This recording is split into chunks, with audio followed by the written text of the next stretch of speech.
back. April 19th, 2020. So I'd like to share some of the messages, some of the motivation that drove me to become a Krav Maga instructor and to continue teaching. People sometimes say, how do you stay motivated? And I say, deep-seated motivation and coffee. Growing up, the message that I grew up with, in particular my father, was lead a life that's meaningful. We don't believe you lead a life to make yourself happy. You lead a life that's meaningful. I remember each month as we approached the new month in the Jewish calendar, my father, who was a congregational rabbi, would say, may each day bring us closer to some worthy goal. We're a goal-driven people. And it's a life that has to matter. We grew up in the shadow of the Holocaust, and there's countless lessons from the Holocaust. But one of them is, do not allow something to happen without you reacting. We go back to the biblical days, it says, Al tamot al dam reacha, do not stand idly by your brother's blood. If your brother's blood is being spilled, you do something.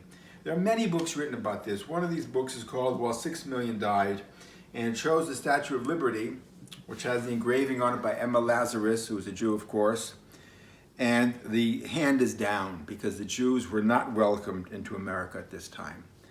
And this talks about many well-known things now, how the American government abandoned the Jewish people, President Roosevelt in particular.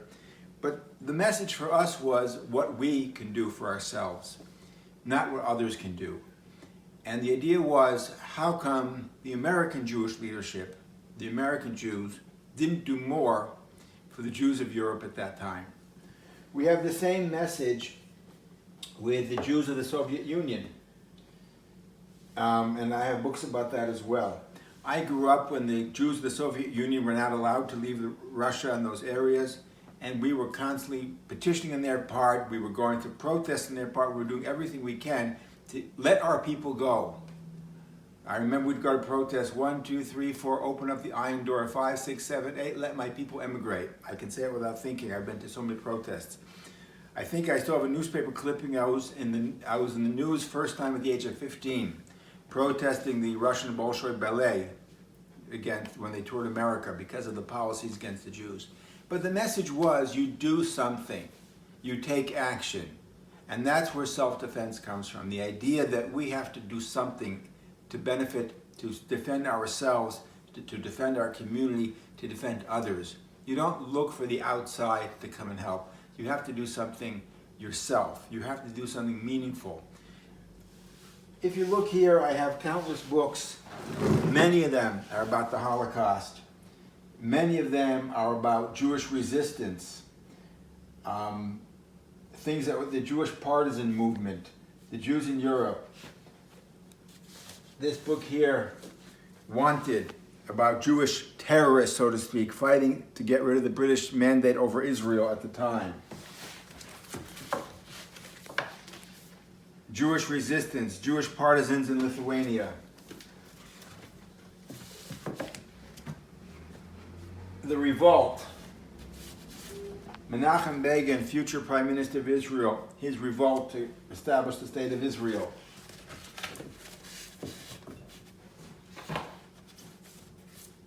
White Knights by Menachem Begin, his days as a prisoner in Russia, again fighting for Jewish rights. And so forth. Our Challenge by Rabbi Meir Kahana. And I guess in one sentence we can put that together. Our challenge. Our challenge is to do something. When we look at self-defense, we're saying this is our challenge. Do something.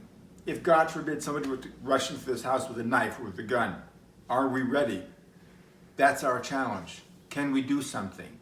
Or are we just going to wait and say, whatever will be, will be?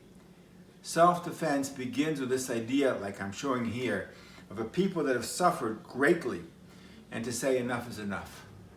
Or in Yiddish, das is das, that's enough. We have to do something. That's where it comes from. This attitude that I will not be complacent, I will work hard. I will work towards that goal, and I'll make sure to keep myself, my family, my community, all of us safe. And that's the message. Work to make ourselves safe.